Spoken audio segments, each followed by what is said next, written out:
Bonjour à toutes et à tous.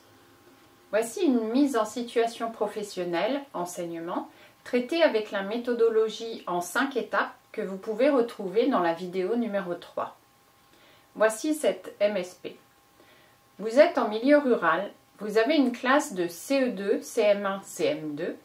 Des parents contestent vos leçons d'histoire qu'ils trouvent trop complexes. Quels sont les valeurs et principes de la République et, le cas échéant, les principes juridiques régissant l'organisation et le fonctionnement des écoles qui sont en jeu dans cette situation? Comment analysez-vous cette situation et quelles pistes de solutions envisagez-vous? Premièrement, je note les mots-clés sur mon brouillon de PS. CE2, CM1, CM2, parents qui contestent, leçons d'histoire difficiles. Deuxièmement, je reformule. Je suis professeur des écoles dans un triple niveau, CE2, CM1, CM2. Certains parents contestent mes leçons d'histoire qu'ils jugent difficiles. Troisième étape, je problématise. Cette situation professionnelle met en jeu les relations entre les parents et le professeur des écoles. Il s'agit donc ici de retrouver cette confiance avec les parents d'élèves tout en répondant à leurs contestations. Les principes et les valeurs qui s'y rattachent. Tout d'abord, œuvrer à un bon relationnel avec les parents. Des relations qui doivent être de confiance, comme le précise le référentiel de compétences professionnelles de 2013.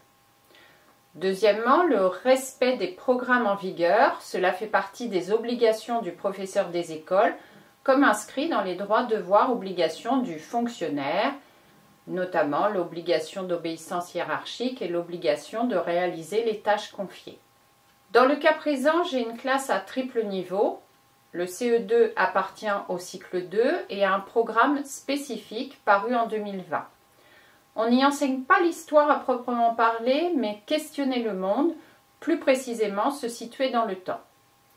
Les CM1, CM2 appartiennent au cycle 3 avec la 6e et ont un programme d'histoire différent pour le CM1 et le CM2 datant de 2020 également. Autre valeur, la réussite de tous les élèves conformément aux exigences du service public d'éducation.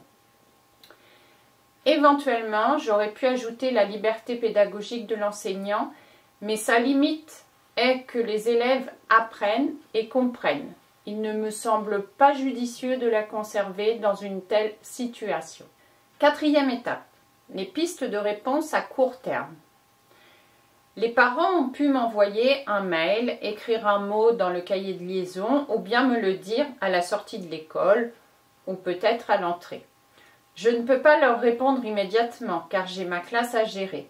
Je vais donc leur proposer une réunion afin que nous puissions échanger sur le sujet. Je leur propose plusieurs dates et surtout des horaires compatibles avec leur travail. 18h, 19h, voire 20h30. Mais pas 16h30 ou 17h, sinon, certains parents qui travaillent tard, comme les commerçants, pourraient ne pas venir à la réunion. Je leur précise également dans ma réponse qu'un compte-rendu sera établi par un parent d'élève volontaire et moi-même, pour les parents ne pouvant pas se rendre à la réunion. Cinquième étape, des pistes de réponse à plus long terme. Le jour de la réunion, je remercie les parents de leur présence. Je commence par leur donner la parole afin qu'ils puissent me préciser exactement leur ressenti vis-à-vis des séances d'histoire qu'ils trouvent trop complexes. Cela permet également qu'ils se sentent écoutés et ils peuvent ainsi décharger leurs émotions négatives. Si je prends la parole en premier, cela pourrait avoir comme effet que je me défende, même sans savoir ce qu'il en est, et qu'ils aient l'impression de ne pas participer à la réunion puisque je ne les écoute pas. J'ai préparé en amont mes arguments, mais je dois tenir compte de ce qu'ils me disent à ce moment-là. Je peux faire plusieurs hypothèses. Je peux apprendre, par exemple, que ce sont des élèves de CE2 qui ont dit à leurs parents que la leçon d'histoire était difficile. Mais en fait, cette leçon d'histoire ne s'adressait pas à eux, mais aux élèves de CM. Les élèves de CE2 avaient un travail en autonomie à faire et ils ont entendu des bribes de la leçon d'histoire, comme cela est très fréquent dans les classes à plusieurs niveaux. Auquel cas, il s'agit juste d'un problème de communication qui va vite se régler avec les parents.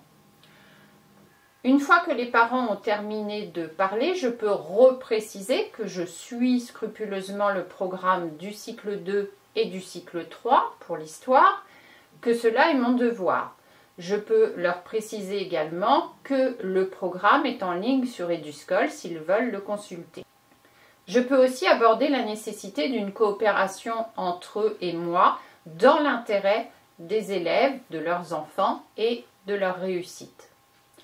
Je peux repréciser qu'ayant une classe à multiniveau, je réalise des séances spécifiques sur le temps au CE2 et je réunis les CM1, CM2. Même si les thèmes sont différents, pour le CM, je peux étaler le programme sur 2 ans puisque je garde mes élèves 3 ans.